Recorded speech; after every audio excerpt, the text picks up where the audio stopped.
powers into use, arresting criminals and seizing their ill-gotten gains. And most of what they seize ends up here, where millions of pounds worth of luxury goods get sold. This is a proceeds of crime sale, and it's the largest of its kind in the UK. We follow stories of the incredible crimes behind each item here, and then watch as criminals' ill-gotten gains are sold to the highest bidder. And the money raised is put into the public purse. Police work very hard to stamp out drug dealing on their patch.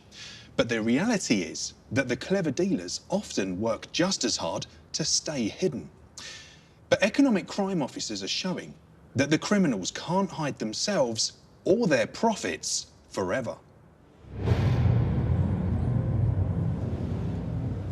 North Wales, an inside Bangor police station, officers are preparing for a job against suspected drug dealers who are targeting their part of the country with Class A drugs. Information's been received that drug dealing is ongoing at number Street, Hirail, Bangor. Drug trafficking costs the UK over £10 billion a year, according to one government agency. And the officers today are planning to hit a group that are part of that illegal money-making machine. Intelligence suggests that the address has been taken over by a Merseyside-based organised crime group. Police here regularly have to deal with armed gangs from Merseyside and elsewhere in the UK. They visit this part of Wales to sell Class A drugs and want to claim it as their own turf. But local officers are now targeting the gangs and any profits they are making. Police don't yet know if an armed drug gang are still at the property, but they are about to find out. At the suspect address, police grind straight through the door.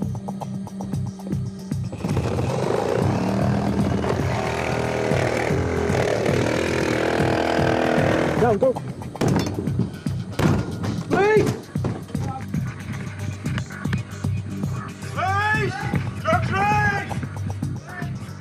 A frantic search of the house begins.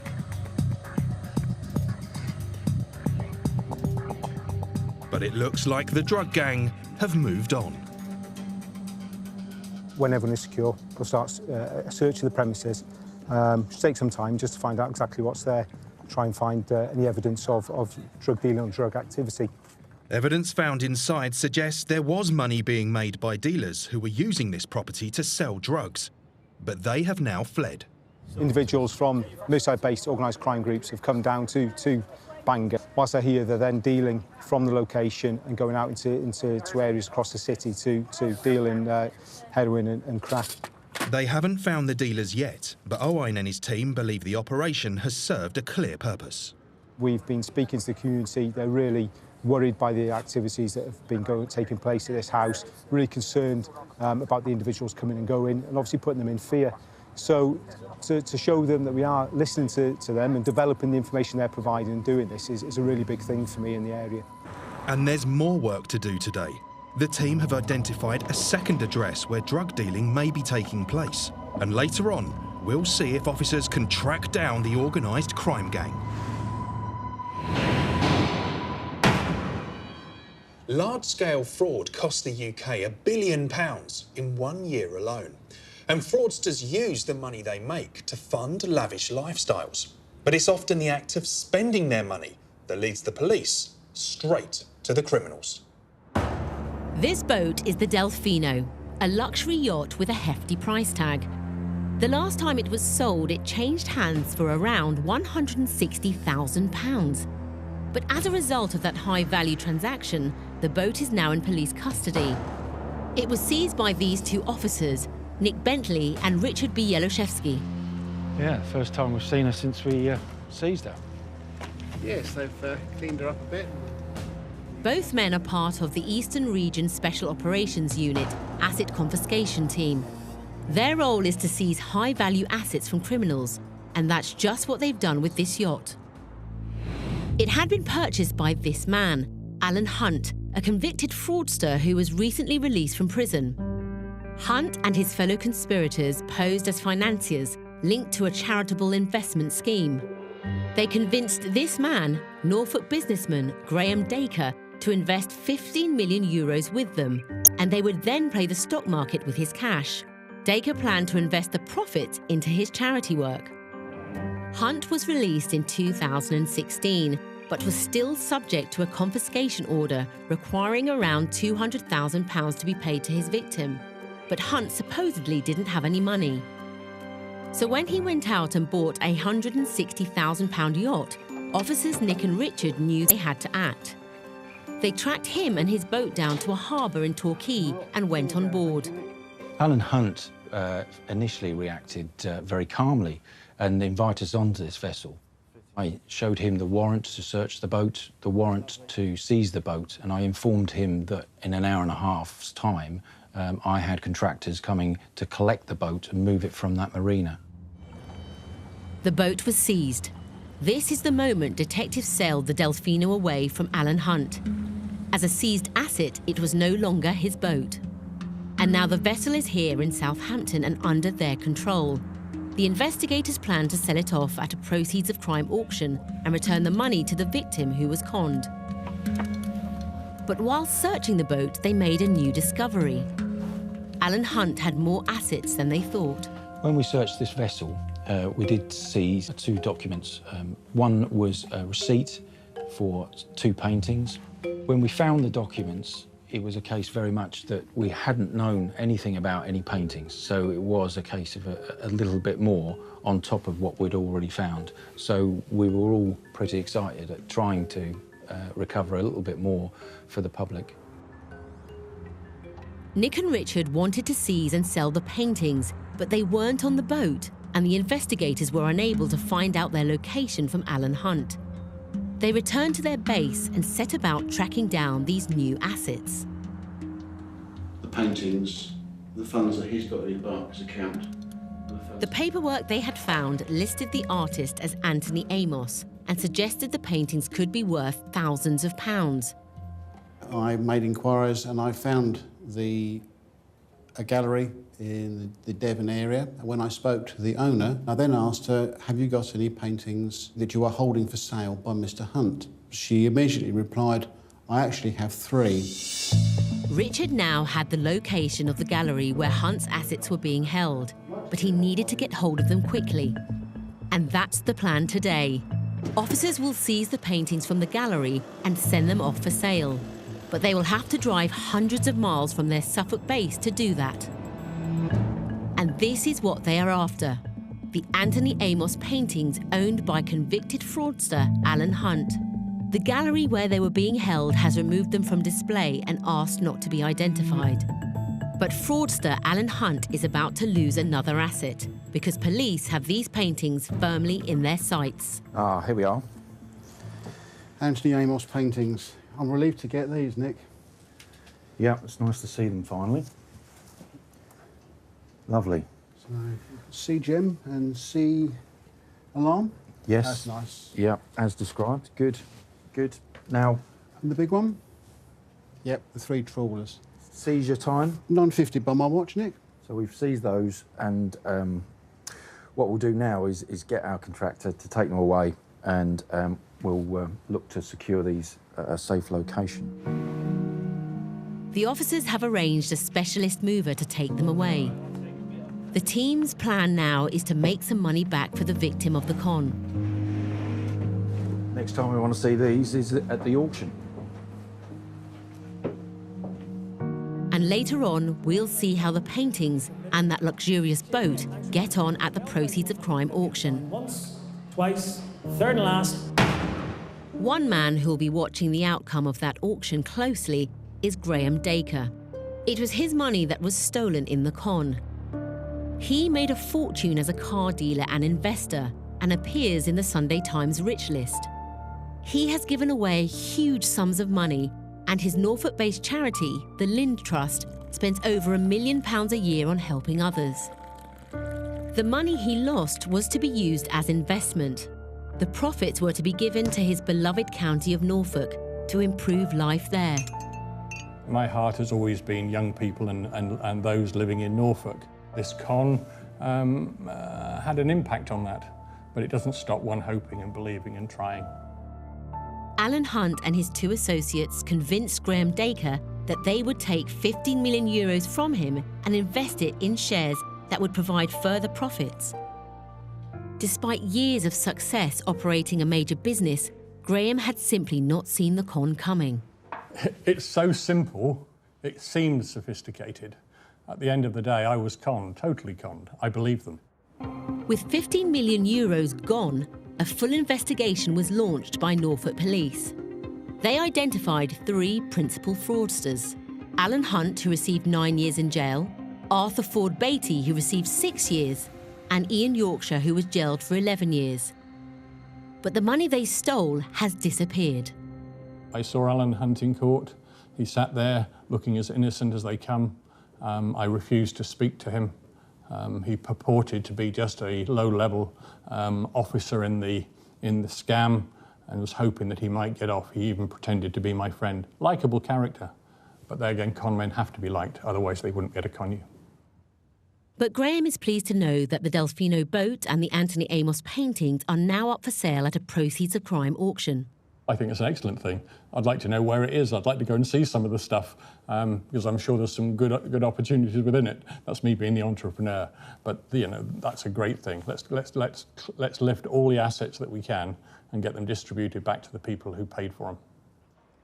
Any money raised from selling the boat and the paintings will be returned to Graham. Later on, we'll find out what the items fetch at auction. Third and last, sold to the fund. Well done, sir.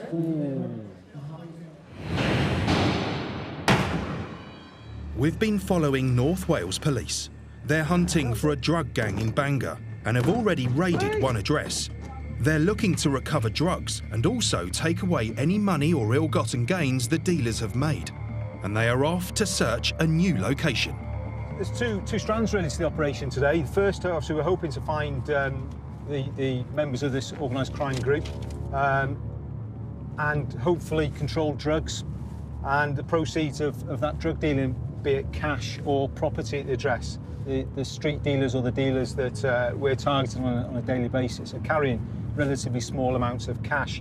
However, you know, we've had seizures of thousands of pounds at a time, but the reality is we'll take anything off them if we believe it to be proceeds of that crime. So be it £10, £20 or £500, we'll take it. And officers ahead are now making a rapid entry to the property they think has been a base for drug dealing.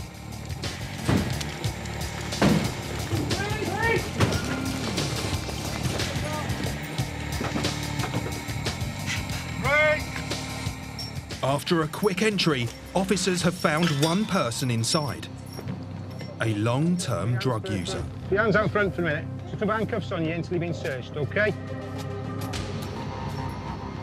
You right? OK, we're here to execute a warrant in the Misuse of Drugs Act, OK?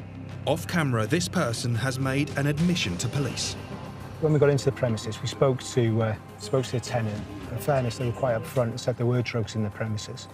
So they've been seized and the tenant has been arrested. They're going to be taken over to Carnarvon Police Station, obviously to be interviewed. The search of the premises will continue. And officers have found the drugs the user mentioned. So you've got a small amount of cannabis, a small amount of amphetamine, and 3 probably £10 bags of heroin and 1 probably £20 bag of heroin. So 2 things of Class A and 1 of cannabis. The gang may have moved into the property and used it as their base. The arrested person was charged but had no links to gangs. It's quite clever in the way they do this. This is what we're finding in certainly rural communities and smaller cities such as Bangor, is that these premises are being taken over. The intention today is to act on some of the community intelligence, to deal with some of the public concerns and to provide them reassurance that we're acting on it. It also is a really good intelligence building tool for us. So we'll get an arrest out of this, but obviously inquiries then will be going on for weeks and weeks after to lead us hopefully further up the chain, so we can start making those larger seizures.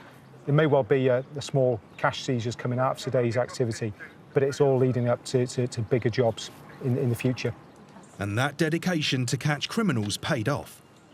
Later in the day, the team received information that the dealers they were chasing were operating at a new address.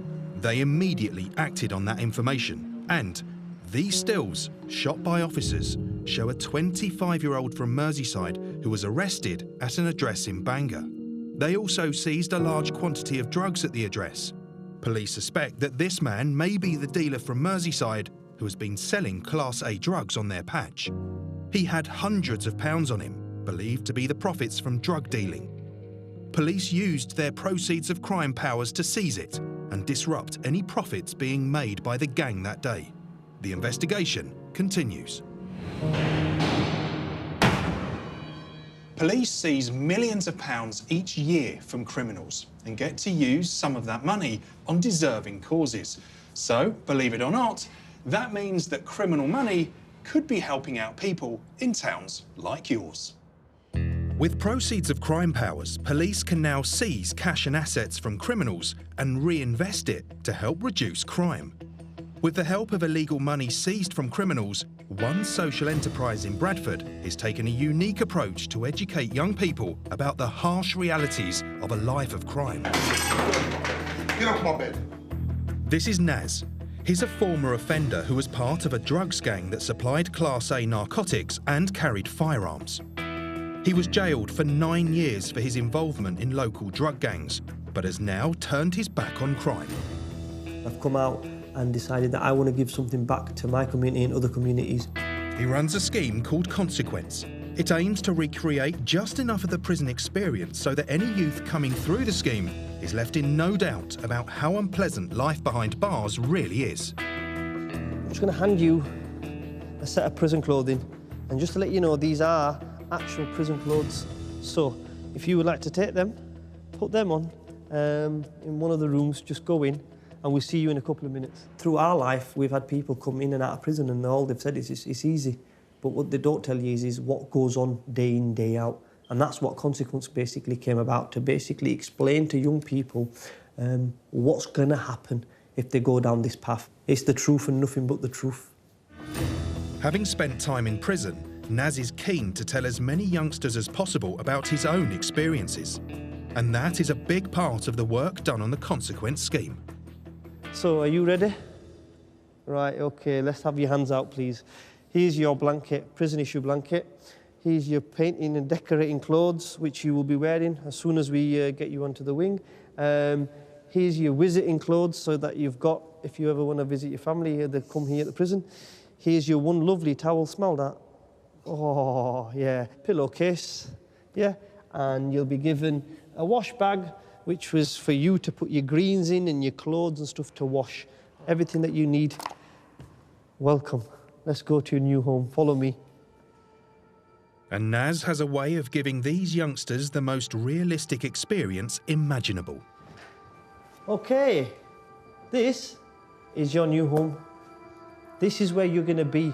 This is a part where you chose, yeah? You had a choice in your life. It could be anything. It could be anything. Mine was drugs, greed, money, yeah? And I ended up in a place like this. Yours could be anything.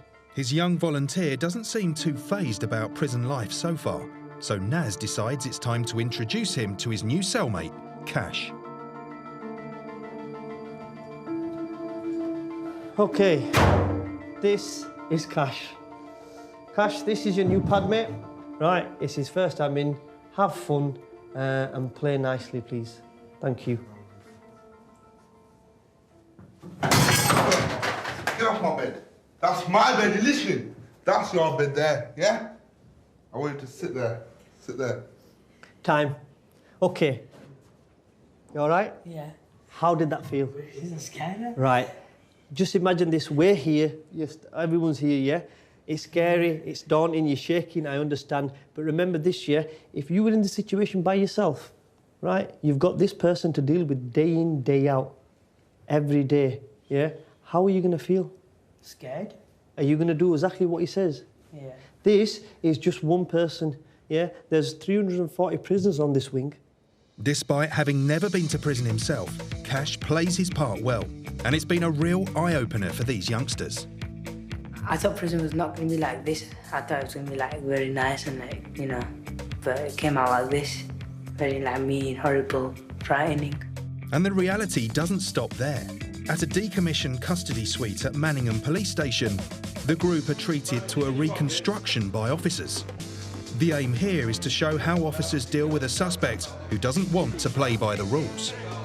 Look, take that belt off. We need to take the belt off. We need to take your belt off. Just tell him down. Take him down, take him down.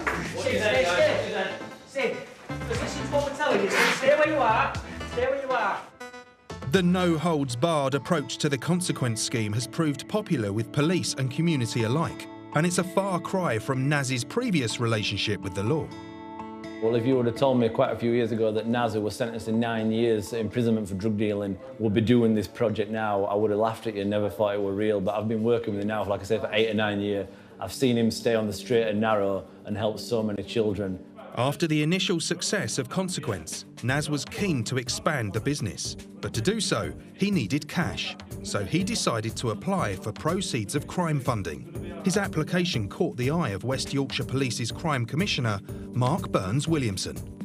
This is a message to criminals that are involved in major crime, and one that affects people's lives, is that we are going to make sure that we don't let you get away with that.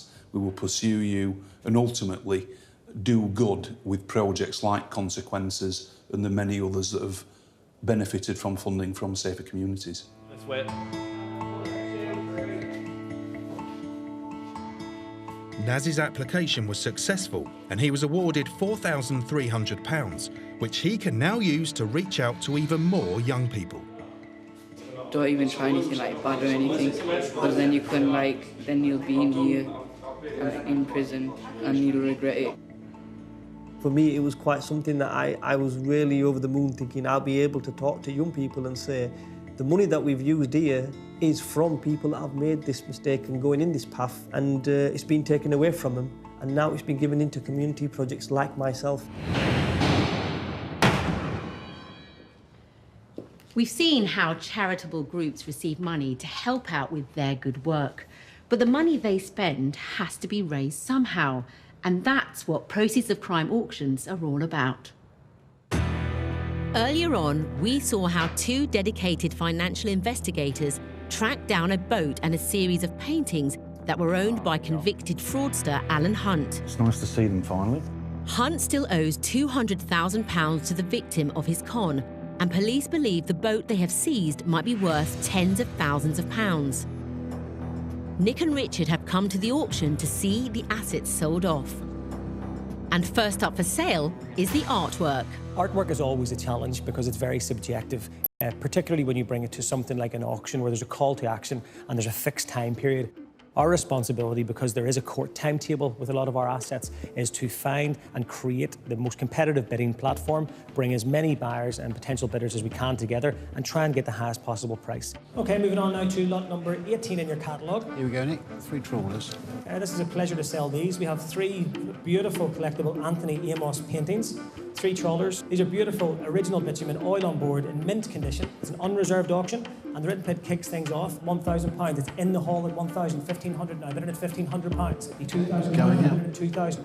It's with the unlimited at £2,000. I'll take it in ones if you want. The fraudster's artwork is starting to gain traction in the room. At £3,000 once, £3,250. And still rising. £3,250. I'll give you the same chance at £3,250. 3-4 straight in against it. 3-4, say we take it in hundreds. It's 33,500. Perfect.